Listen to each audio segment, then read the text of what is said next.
안녕하세요. 상식이 돈이 되는 지식서클 크리스티입니다. 전장을 뚫고 지나가는 지배자이자 강철 괴물로 불리는 장갑차. 그런데 이 장갑차라는 단어는 갑옷을 입고 투구를 갖춘다는 뜻을 가지고 있습니다.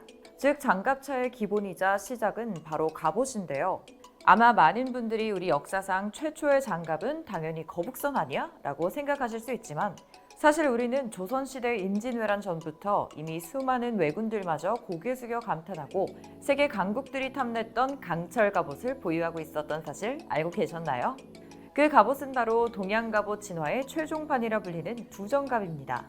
두정갑은 화살도 막아내는 방어력으로 왜군들을 두려움에 떨게 한 무적 갑옷인데요.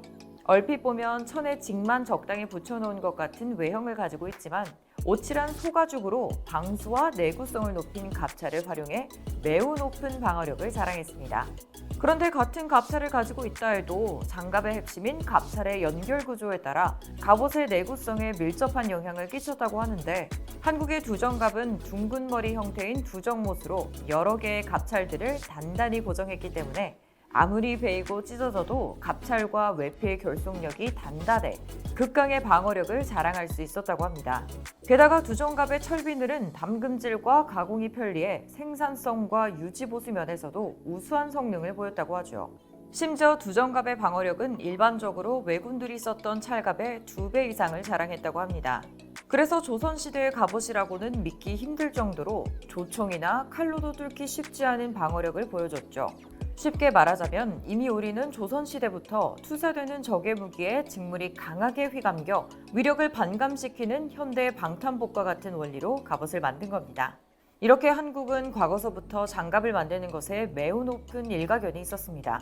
그리고 장갑에 대한 선조들의 지혜와 기술력은 지금 현대까지 계승돼 현대 장갑차까지 이어지고 있죠.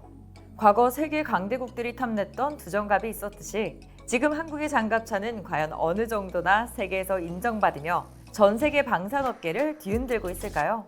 영상 시작 전 좋아요와 구독하기 부탁드립니다. 전 세계가 인정하는 가치 투자자 워렌 버핏이 인정한 바로 그 책, 오른쪽 버튼을 눌러보세요. 최근 한국의 장갑차는 그야말로 전 세계를 상대로 폭주 중입니다. 일례로 한국은 세계 최강의 전차로 평가받고 있는 K2 흑표 전차를 보유하고 있어 많은 나라에 수출하고 있는데요. K2 흑표 전차는 이미 2008년 터키로 기술 수출을 통해 글로벌 경쟁력을 입증했을 뿐만 아니라 최근에는 노르웨이의 차세대 전차 사업 수주를 놓고 독일 크라우스 마페이 베그만의 최신형 레오파드 EA7V 전차와 치열한 경합을 벌일 것으로 예상되고 있습니다. 또한 현대로템은 올해 K2 전차의 폴란드 수출도 도전하고 있는데요. K2 전차 폴란드 수출형 모델인 K2PL은 폴란드에서 군 현대화 사업의 일환으로 추진 중인 신규 전차 개발 및 양산 사업을 목표로 현대로템이 국내 전력화된 K2 전차를 개조해 폴란드 맞춤형 모델로 제안한 제품입니다. K2PL의 무장으로 주포는 120mm 활강포를 채택해 기존과 동일하지만 포탑 상부 기관총의 원격 사격 통제 체계를 적용해 전투원의 생존력을 향상시키고 보다 정밀한 사격이 가능하게끔 전투 능력을 더욱 향상시켰습니다. 또 방어력 강화를 위해 전차로 날아오는 투사체를 유격하는 능동 파괴 체계, 차량 하부에 탈부착이 가능한 지뢰 방호 키트, 대전차 로켓 방어용 방호 네트 등의 장비들이 탑재되고 전차 전후 좌우 시야 확보 가능한 360도 카메라로 전장 상황 인식을 높이는 등 현지 요구사항에 맞춰 다양한 사양을 갖추게 돼 한국 전차의 위상을 더욱 높일 것으로 기대가 되는 상황이죠. 게다가 K2 흑표 전차는 핵심 장비인 파워팩 국산화도 이뤄질 예정이기 때문에 중동과 유럽 등 세계 각국을 대상으로 수출이 더욱 본격화될 것입니다.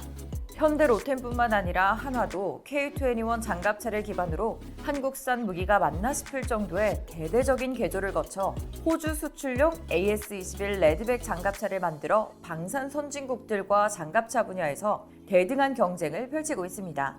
한화에서 개발한 이 레드백은 지난해 9월 호주 육군이 추진하는 궤도형 장갑차 도입 사업에서 세계 최정상급 기갑 장비 메이커인 독일 라인멘탈 디펜스의 링스 KF-41 장갑차와 함께 최종 후보에 올라 용호상박의 경쟁을 벌이고 있죠.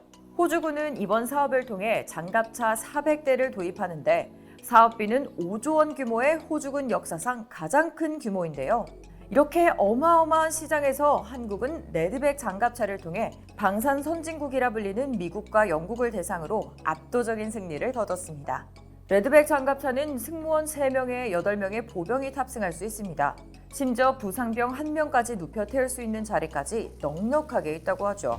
그리고 360도 주변을 모두 살피는 카메라를 장착해 승무원과 탑승 보병이 보다 안전하게 장갑차 외부 전장 상황을 쉽게 파악할 수 있고 중량 42톤의 최고 속력 65km를 낼 수 있는 K9의 파워팩 능력도 갖추고 있어 기동력까지 우수하다고 합니다.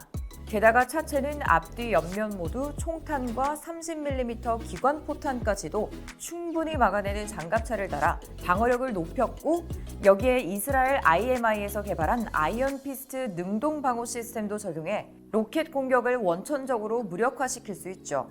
무엇보다 레드백은 각종 탐지 추적 및 방어 시스템 등 최첨단 방어 시스템까지도 보유해 경쟁 장갑차보다 방어력과 기동성, 신뢰성, 승차감, 소음 등 모든 면에서 뛰어난 성능을 가지고 있을 뿐만 아니라 호주군이 요구하는 수준까지 뛰어넘었다는 평가를 받고 있습니다. 심지어 30mm 포탑과 대전차 미사일이 탑재되는 것은 물론 원격 기관총까지 무장한 미래형 장갑차라는 점에서 수많은 전문가들은 장갑차 분야의 강자로 불리는 독일이라도 한국이 충분히 이길 수 있다고 전망하고 있습니다. 이런 와중 최근 호주에서 한국산 무기의 위상을 더욱 높이는 기분 좋은 소식이 발생했습니다. 바로 한국형 명품 무기 K9 자주포가 아시아와 유럽에 이어 호주 랜드 8116 자주포 획득 사업의 단독 우선 공급자로 선정되는 쾌거를 이룬 겁니다. 한화 디펜스 관계자는 호주 정부가 세계 유수의 자주포들 중에서 한화 디펜스의 K9 자주포를 선택했다는 의미라며 향후 제안서 평가, 가격 협상 등 실무 절차를 거쳐 내년 최종 계약을 체결할 예정이라고 말했습니다. 이에 따라 한화 디펜스는 호주 육군의 K9 자주포 30문, K10 탄약 운반 장갑차 15대, 기타 지원 장비 등 약 1조 원가량의 물량을 수출하게 되는 쾌거를 이루었죠. K9 자주포는 한화 디펜스와 국방과학연구소가 1998년 국내 기술로 독자 개발해 대한민국 무기를 대표하는 K방산의 자존심으로 불리고 있습니다. 현재 한국군이 1,300여 문을 운용하고 있으며 세계 곳곳에 수출되고 있는 명품 무기죠. 2001년 터키에 280여 대 첫 수출된 이후 폴란드, 인도, 핀란드, 노르웨이, 에스토니아 등에 수출됐습니다. 특히 K9 자주포는 코로나로 인해 방산업계가 얼어붙었는데도 불구하고 노르웨이와 24대 추가 수출을 논의하고 있는 것으로 알려져 있습니다. 이제 북유럽부터 호주 대륙까지 전 세계 곳곳을 한국산 자주포가 지키고 있는데요. 스톡홀름 국제평화연구소에 따르면 2000년에서 2017년 세계 자주포 수출 시장에서 K9 자주포가 48%를 차지할 정도로 세계 자주포 수출 시장의 절반을 K9 자주포가 지배하고 있습니다. 그렇다면 어떻게 K9 자주포는 전 세계 곳곳에서 러브콜을 받을 수 있었을까요? 그 이유는 K9 자주포의 뛰어난 성능 때문인데요. K9 자주포는 1000마력의 디젤 엔진을 탑재하여 톤당 20마력 이상, 최대 시속 67km까지 달릴 수 있습니다. 게다가 유기압 현수 장치를 적용하여 주행 시 안전성과 승차감을 높였으며 지면에 자주포를 고정시키는 스페이드 없이도 빠르고 정확한 사격이 가능하죠. 주포로는 155mm 52 구경장 포탑을 탑재했고 자동화된 사격 통제 장비도 갖추고 있습니다. 또 포탄 이송과 장전 장치를 탑재해 사격 명령을 접수한 지 30초 이내에 탄을 발사할 수 있으며 5초 이내에 최대 3발, 3분 동안 연속 18발을 사격할 수 있어 초기에 적을 무력화시킬 수 있는 아주 위협적인 능력을 보유하고 있습니다. 게다가 해외 무기 시장에서는 해당 무기의 실전 능력도 매우 중요한 평가 요소인데요. 이미 K9 자주포의 실전 능력은 2010년 연평도 포격전 당시 기습을 당한 상황에서도 곧바로 대응 사격을 실시해 북한 진지를 초토화시키면서 해외에서 그 화력과 성능을 인정받았습니다. 게다가 자주포를 운영하는 가장 큰 목적 중 하나는 자주포를 운영하는 인원들에 대한 안전인데 K9 자주포에는 생고강도 장갑판을 사용해 적포탄의 파편이나 기관총, 대인지뢰 등에 대한 방호력도 갖추고 있어 안정성까지 인정받았죠. 이 당시 불이 붙은 채 반격에 나선 K9의 사진은 전 세계 언론에 등장했는데요. 해외 군사 커뮤니티에서는 한국군의 K9 자주포를 이길 수 있는 자주포는 이 세상에 존재하지 않는다는 말까지 나오면서 전 세계적인 유명세를 탔습니다. 무엇보다 한국군이 K9 자주포를 현재 1000문 넘게 운영 중이라는 점도 해외 방산업계에서 높은 평가를 받는 요소입니다. 그만큼 중고 자주포와 많은 부품을 확보할 수 있기 때문에 유지보수 면에서 유리한 겁니다. 무엇보다 한국방위사업청과 한화디펜스가 K9에 대한 성능 개선 모델을 꾸준히 개발하고 있기 때문에 추가 업그레이드도 기대할 수 있는 거죠.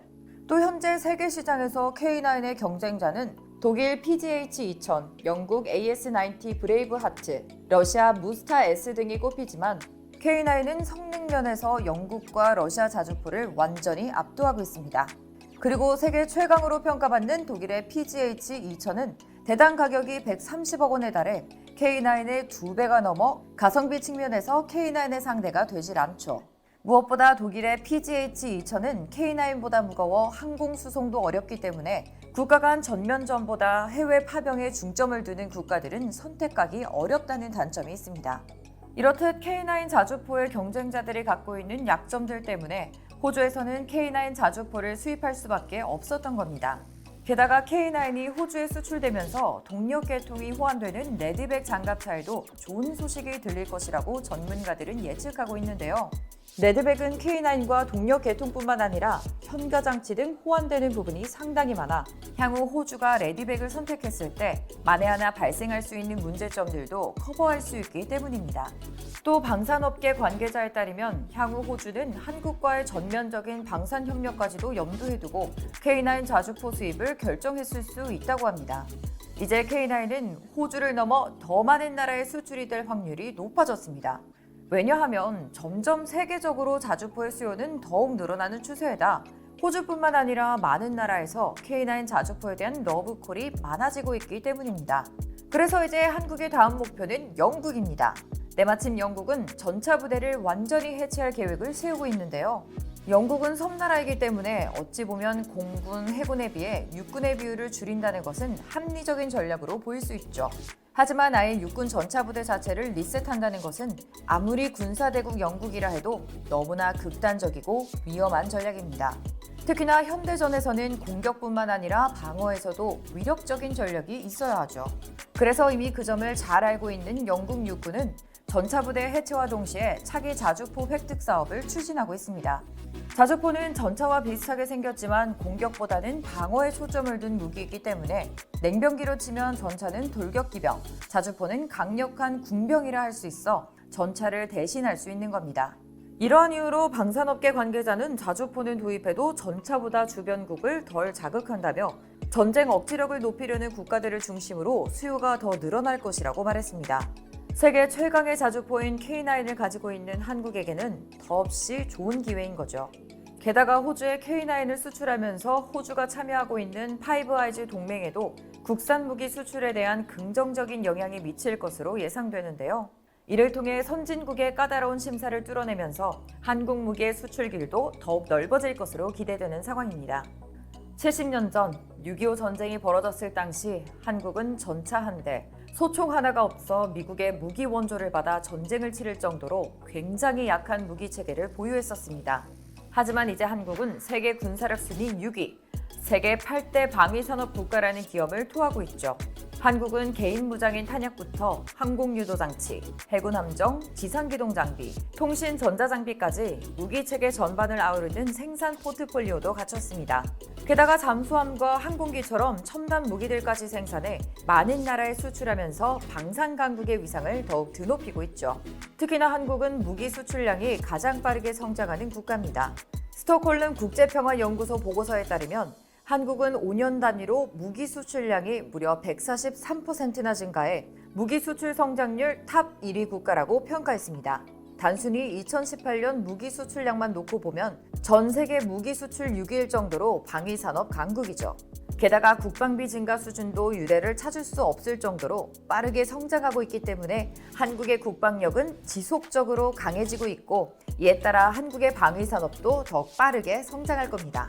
하지만 한국은 여기서 만족하지 않고 그 누구보다 빨리 밀리테크 4.0 시대를 준비해 첨단 4차 산업 기술들이 접목한 미래 방위 산업을 준비하고 있습니다. 이러한 준비의 일환으로 한국은 미래 전장에 적합한 무인 무기 체계도 개발하고 있습니다. 전기로 달리는 자율주행 장갑차와 원격 사격 통제 체계를 보유한 자주포와 전차, 무인 자주포, 국방 로봇 등 지상 무기 플랫폼에서도 앞서가고 있죠. 특히나 한국은 첨단 센서와 AI, 무인 로봇, 신소재 등 미래 8대 국방 핵심 기술을 선정해 적극적인 투자를 진행하고 있습니다. 국방과학연구소는 국내 방산 기업들과 협업해 미래 국방 기술들에 대한 공동 개발을 진행할 예정인데요. 무기 체계의 초고속 네트워크, 인공지능, 빅데이터 가상현실 등 4차 산업혁명 기술을 적용해 그 누구보다 앞선 비교 우위를 차지하겠다는 전략입니다. 이제 한국은 재래식 무기뿐만 아니라 첨단 국방에서도 앞서가며 국가와 국민을 지키는 안보를 더욱 튼튼하게 하고 있습니다. 게다가 한국은 뛰어난 K방산 무기들을 지속적으로 개발하고 수출하며 대한민국의 강한 국방력을 선보이고 있는데요. 여러분도 우리 대한민국이 과거 선조들로부터 계승받은 무기 제작 능력을 통해 더더욱 전 세계 방위산업 시장을 선도할 수 있다고 생각하시지 않나요? 이와 관련된 여러분의 다양한 의견 댓글로 남겨주시면 감사하겠습니다. 아, 혹시 주식 하시나요? 세계 1위 투자가 워렌 버핏도 곱찬한 한국의 급등 종목 발굴 사이트 다트. 궁금하지 않으신가요? 이 책 한 권이면 왜 급등 종목이 나오는지 완벽히 파악할 수 있다. 오른쪽 버튼을 클릭해주세요. 안녕!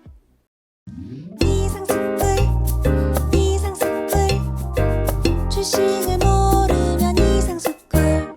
주식 모르니? 이상스쿨.